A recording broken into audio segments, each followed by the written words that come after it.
Good morning, Burnaby, and welcome to Jambalaya here on CJSF 90.1 FM. We're also on 89.3 cable FM and broadcasting online at www.cjsf.ca and TELUS HD channel 3706. So hopefully everyone is doing well on this Sunday morning or Sunday afternoon if you're listening from out east. We're going to do a different, or I guess a special edition of a Jambalaya show this morning or afternoon if you're listening from elsewhere. But we're going to be airing an interview that we conducted with Canadian author, journalist, and writing instructor Adrian Bridge-Bassey from earlier this week in the first half of our program.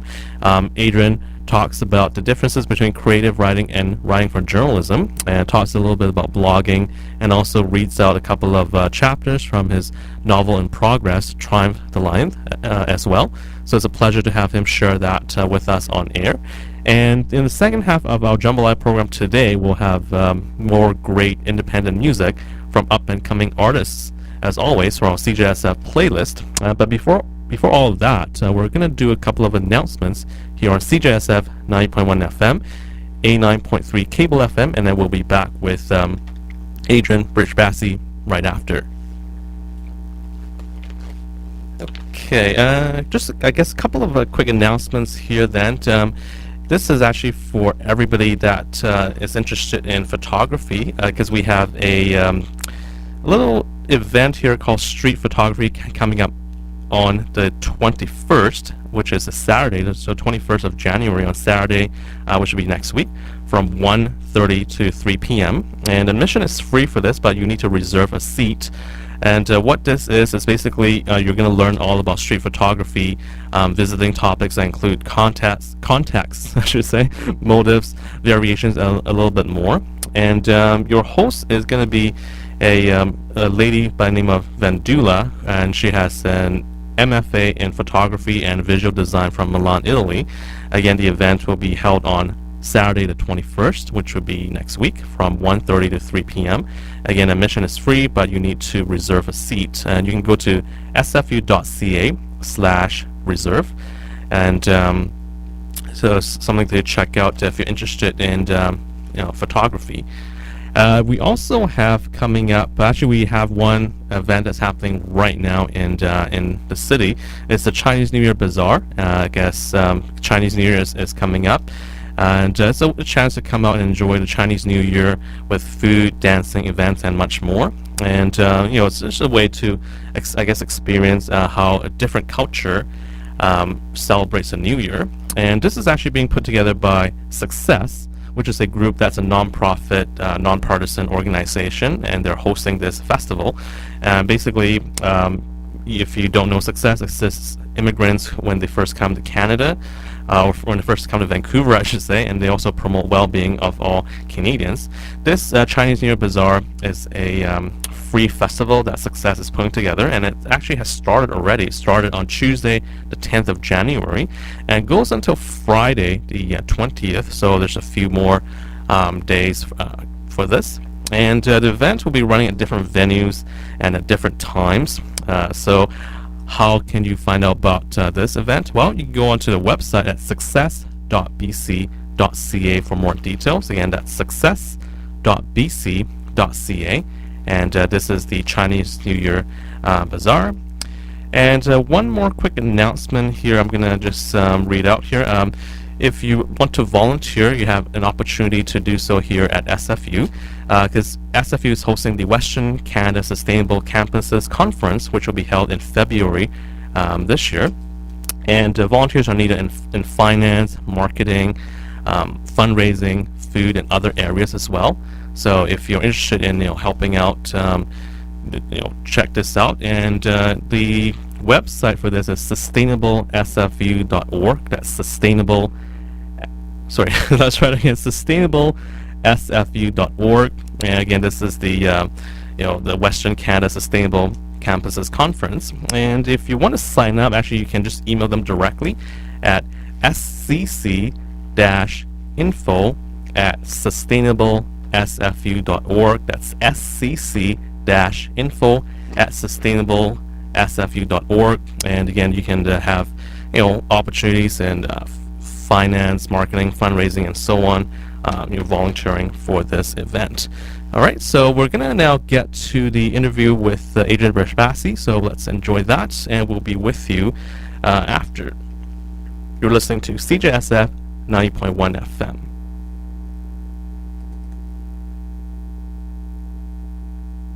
Good afternoon, everybody, and you're listening to Smitten by the Written here on CJSF 90.1 FM in Burnaby, British Columbia, 89.3 Shaw Cable FM, and on the internet at www.cjsf.ca, as well as TELUS HD channel 3706. My name is KP Wee, and I'll be with you today.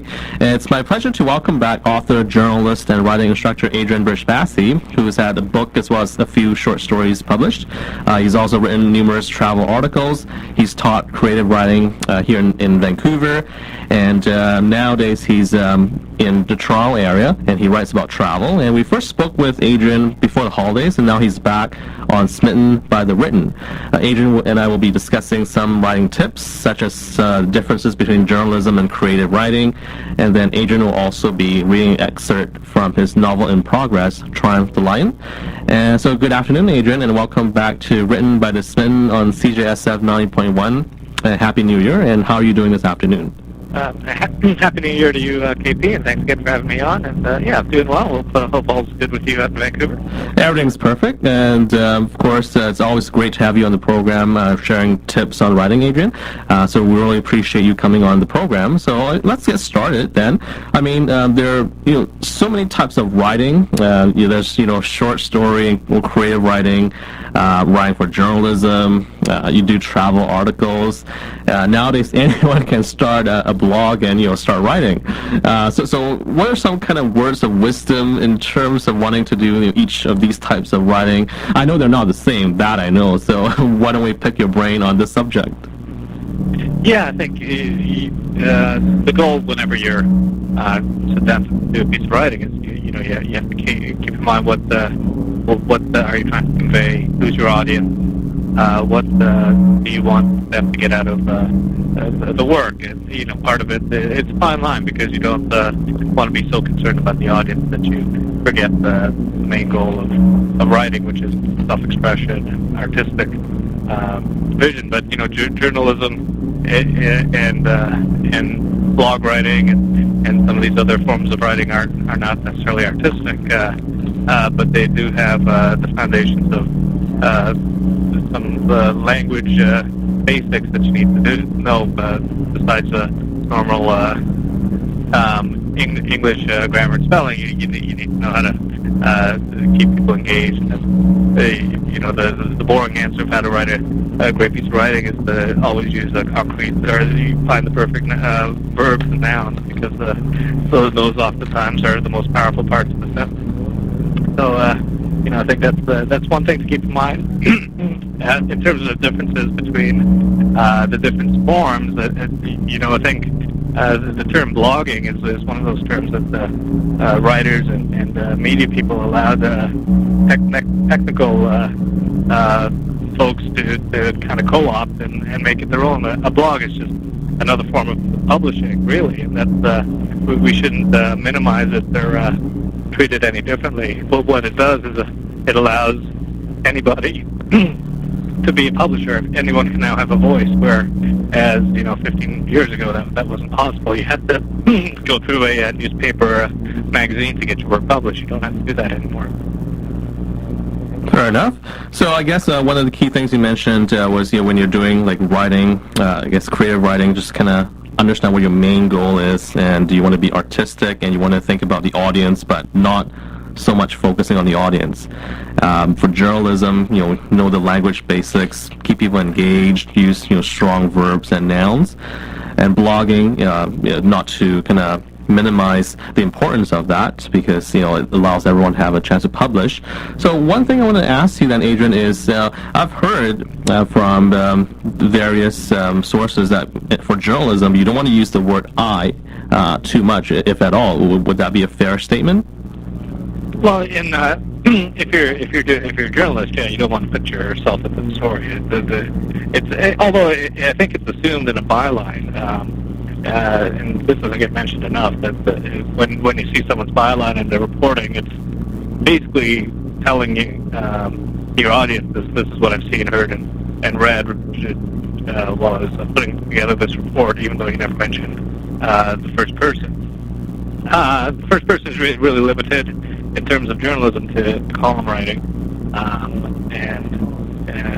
and the reason for that is to maintain some objectivity, because news reporters can't be putting their personal focus into an article. It limits your objectivity, so you're supposed to be presenting, obviously, multiple sides of any issue. Right. And just to clarify, when you say byline, you're referring to the author of the article. That's right. Yeah. At the beginning of the story, you'll see it. Right. The person's name there. Right. Now, just kind of segue a little bit, because last time we chatted, we were discussing how you were into sports writing previously. So I just kind of wanted to know about that, because normally for news writing, that's you want to stick with the facts, as you mentioned. What about for sports writing? Because a lot of times it could be about opinions as well. So how do you how do you sometimes tell yourself, I'm writing about sports, I have to stick with my opinions, but the next day my assignment is I have to write about travel or the news. I have to stick with the facts. So for you personally, like as a writer, does it I guess was it kind of like a hard adjustment sometimes? No, I mean it's very much the same. You're dealing with facts when you're a sports writer. Sports writing really has become much more like news and business writing over the years.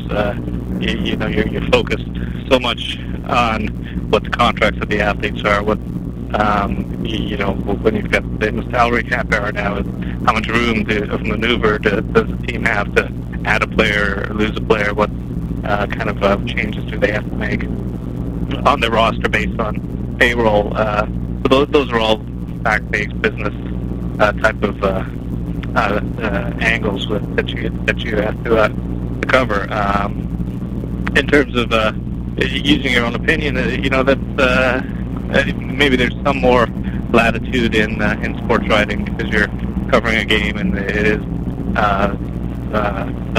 more of your opinion in terms of the play-by-play. But at the same time, it's still it's very much reliant on the facts of the outcome that you're reporting here. The main focus of journalism is to get the most important facts up front. And that's the biggest difference with creative writing, where you're supposed to hold all of that, those great details back from the readers, and that's kind of the hardest thing, I think, for journalists to then go into creative writing to kind of to adjust to, because your entire career as a journalist, you're trained to put the most important details in front of everything else. Okay. Now, how important, is just sticking with journalism writing, how important is it to quote sources? Because a lot of the news articles that we read, they have like a few quotes from important people. What's the general rule on like having enough or not enough, or just the right amount of or the right number of quotations within your piece there?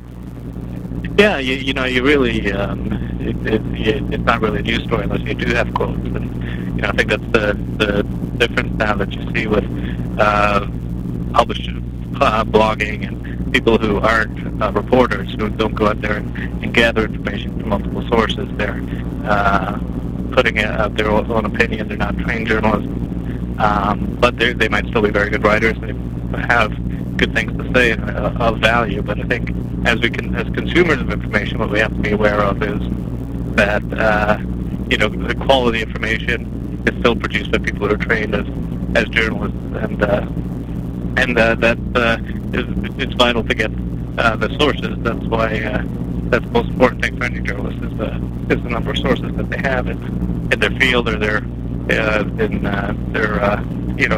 cell phone directory that they can rely on. And every story should have say one or two sources.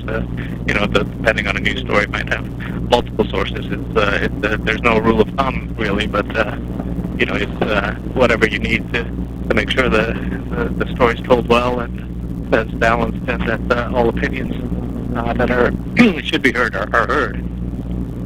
Right. So the key thing is, to have some kind of credibility or make the story believable. Have a couple of sources to back up your story, essentially. Yeah, but it's not making the story believable. It's just making sure that the story is credible. And, Right. The facts are whatever facts there are backed up. You have to back up whatever you say. Mm-hmm. As a journalist, you're not supposed to really impose your opinion on a piece. Mm-hmm. That's as a column writer, that's different. As a reporter, you're there to convey information that you gather, and that information comes from third-party sources in most cases. Okay. We're speaking with Adrian Brishbassi here on Smitten by the Written here on CJSF 9.1 FM. I guess I want to go a little bit back into creative writing or short story writing a little bit.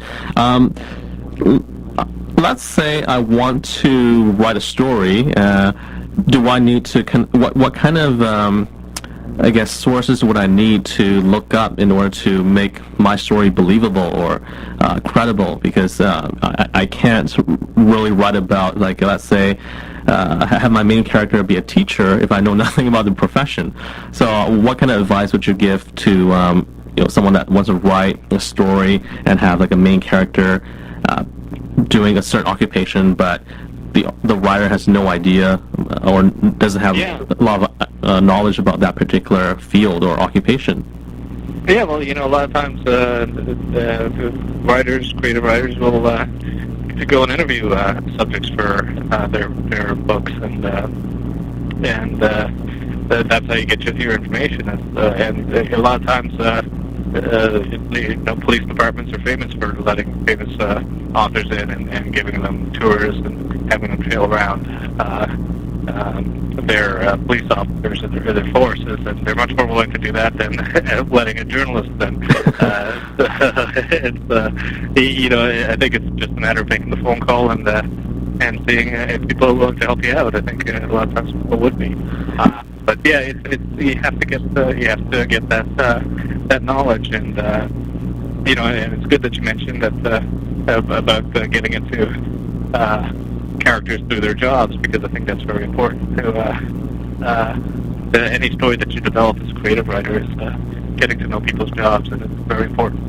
And the reason for that is because it's so vital to who they are as a person, and it allows so much action to enter into your storylines, so much depth to come about in terms of the characters when you really know what they do on a day-to-day basis.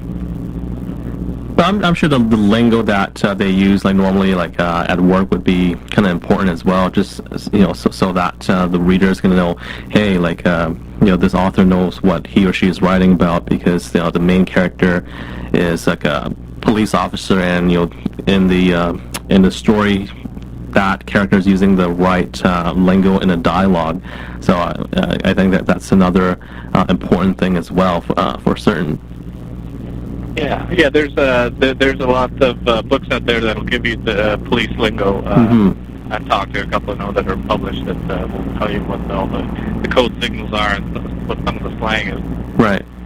It's a little bit tougher in other professions to find that information out. But it's that's what happens when you get out there and you kind of start talking to people or just doing research. A lot of people, because so much going on is happening with the blogs, and people are maintaining their own blog sites. You can find some of that lingo through research on the internet,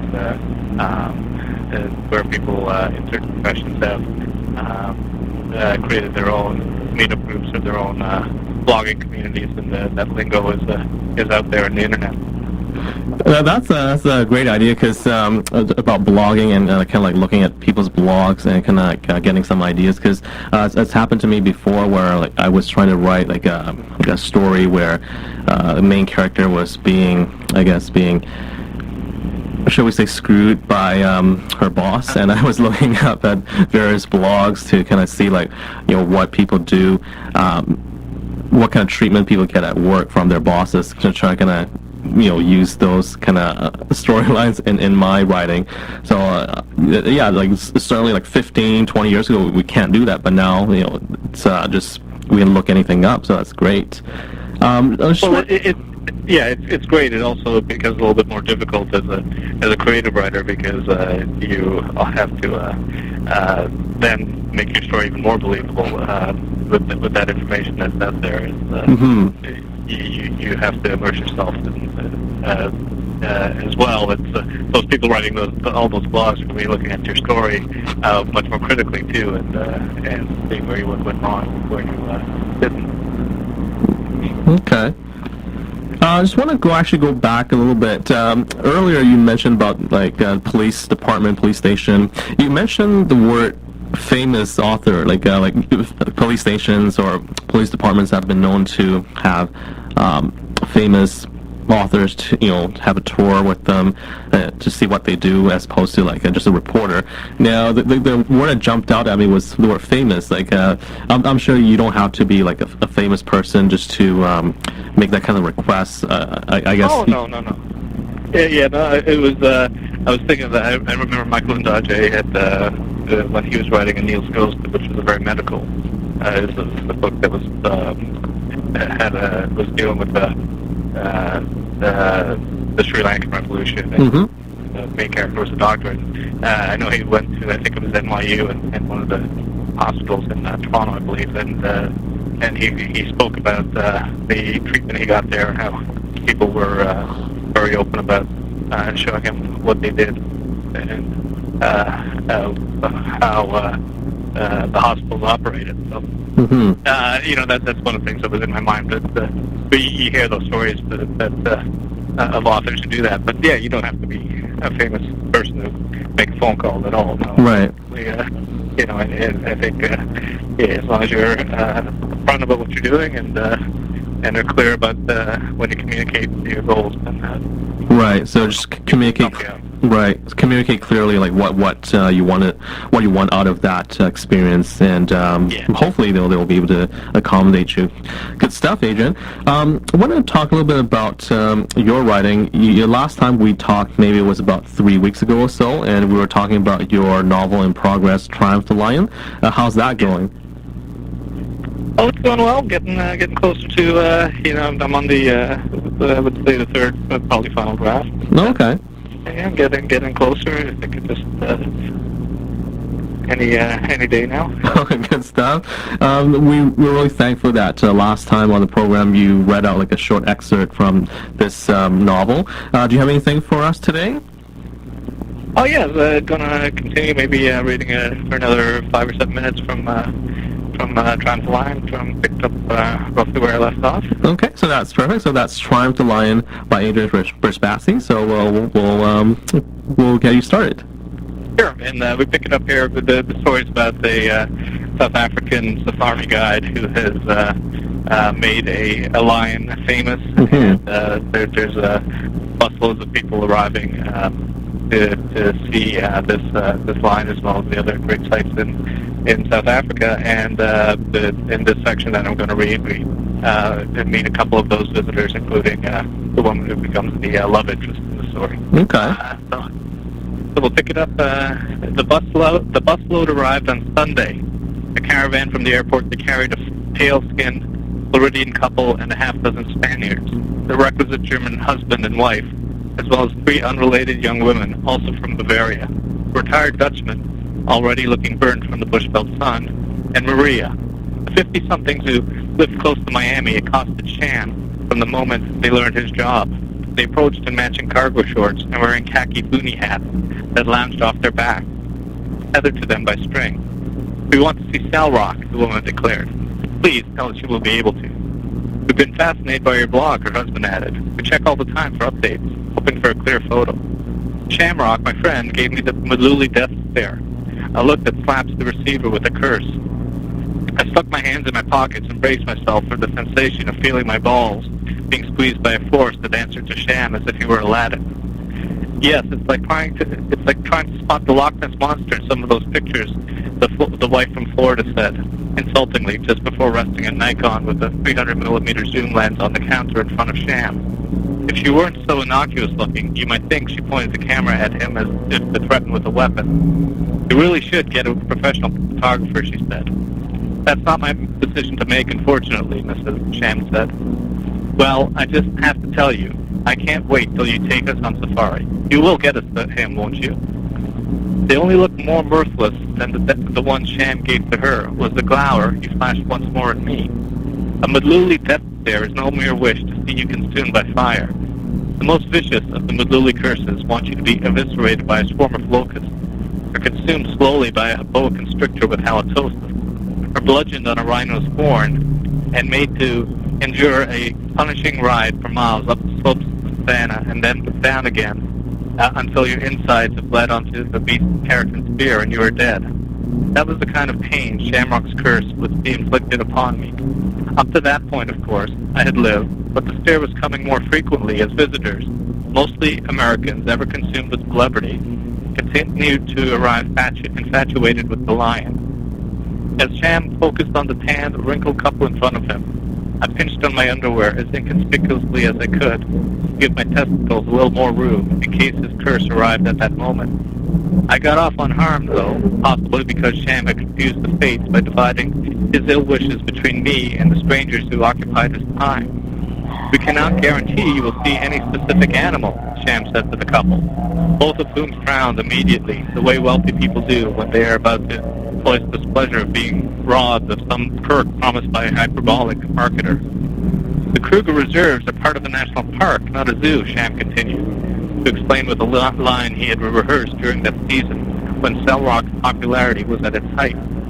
Animals can move long distances in a short amount of time. Some of them our guides there have never seen twice.